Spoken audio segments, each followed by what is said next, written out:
Aujourd'hui, sur le net, des internautes chinois tentent d'attirer l'attention sur le sort d'un avocat assigné à résidence. Le mouvement des indignés prépare une journée mondiale de mobilisation le 15 octobre. Et un web documentaire se penche sur les objets du quotidien.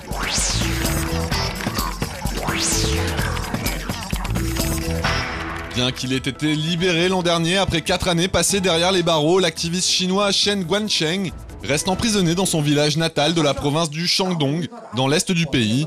En février, cet avocat aveugle était apparu dans une vidéo pour dénoncer ses conditions d'assignation à résidence, alors qu'il est en théorie libre de ses mouvements.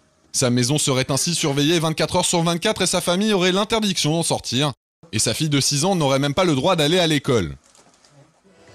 C'est donc pour attirer l'attention sur son sort et rompre son isolement que des militants ont récemment tenté d'aller lui rendre visite.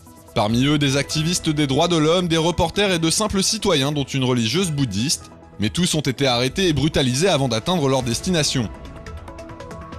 Dans un message publié sur son microblog, le journaliste Shi Yu raconte comment s'est terminée son expédition la semaine dernière. Il affirme avoir été interpellé par des hommes en civil qui l'ont détenu, passé à tabac et confisqué ses effets personnels dont son téléphone portable et son dictaphone. Malgré les violences subies par ces activistes, la campagne se poursuit en faveur de cet avocat autodidacte connu pour avoir pris la défense de familles victimes d'avortements forcés dans sa région. Et pour lui exprimer leur soutien, les internautes sont invités à se prendre en photo avec des lunettes noires afin d'alimenter ce blog créé pour appeler à la libération de Chen Guangcheng.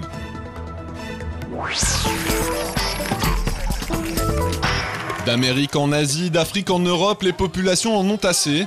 L'heure est désormais venue pour les protestataires aux 4 coins de la planète de s'unir et de se lever comme un seul homme pour faire entendre leur voix. C'est le message adressé aux internautes dans cette vidéo par un groupe d'activistes baptisé United for Global Change qui milite pour l'organisation d'une journée mondiale de mobilisation le 15 octobre prochain. Objectif affiché par les instigateurs du projet est d'énoncer les inégalités engendrées par un système financier qui privilégie selon eux les plus riches et permettre aux citoyens du monde entier de crier leur ras-le-bol. Un site dédié à l'événement a ainsi été créé pour tenter de coordonner et de fédérer les différents mouvements d'indignés qui ont vu le jour un peu partout sur la planète ces dernières semaines. Une initiative qui semble d'ores et déjà rencontrer un véritable succès à en croire cette carte interactive qui recense les centaines de mobilisations prévues le 15 octobre prochain dans plus de 45 pays. Et les organisateurs de cette opération mondiale ont également très largement recours aux réseaux sociaux pour faire la promotion de l'événement et inviter les internautes qui en ont assez du système actuel à rejoindre les rangs des indignés. Une page Facebook pour présenter le projet a été mise en ligne et sur Twitter, les mots-clés 15 octobre ou Global Change permettent aux utilisateurs d'obtenir les dernières informations sur les manifestations prévues dans leur ville. En attendant de voir si cet appel à la mobilisation sera suivi le 15 octobre, les manifestants qui occupent déjà certains points névralgiques de nombreuses villes du monde poursuivent leur combat de leur côté.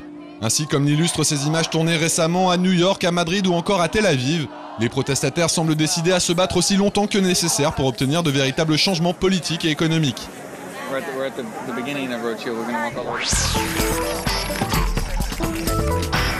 Une brique de lait, un livre, des clés ou encore une console de jeux vidéo, les objets du quotidien ont une histoire à raconter. Le web documentaire Code Barre se penche sur notre rapport au monde à travers les objets qui nous entourent. Produit par la chaîne franco-allemande Arte et l'Office national du film canadien, il réunit 100 courts-métrages signés par 30 réalisateurs européens et canadiens.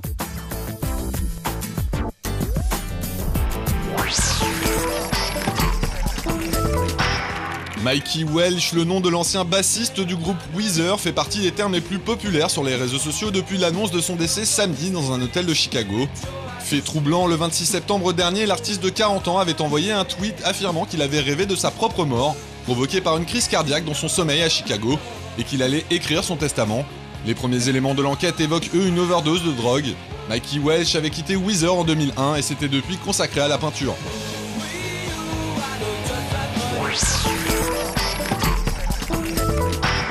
À l'occasion des championnats de patinage à Shanghai en Chine, une jeune fille du nom de Feng Hui a ravi les spectateurs en leur proposant une démonstration impressionnante de slalom entre des plots posés au sol sur le célèbre morceau de Michael Jackson, Beat It.